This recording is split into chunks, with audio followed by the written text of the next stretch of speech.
Что касается момента с треновым кашлем, интересный такой вопрос, потому что много кто его ловит, как я уже понял, попадая в сосуд.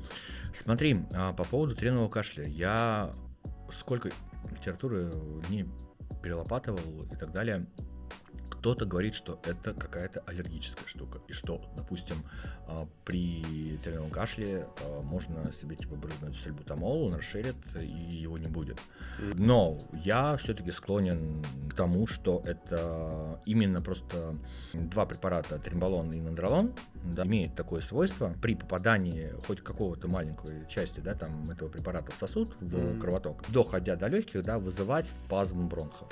Я тебе так скажу, у меня такое было просто от тестостерона и нантата, не обязательно нандролон. Вот, не обязательно, просто, видимо, от количества. Просто от масла. Да,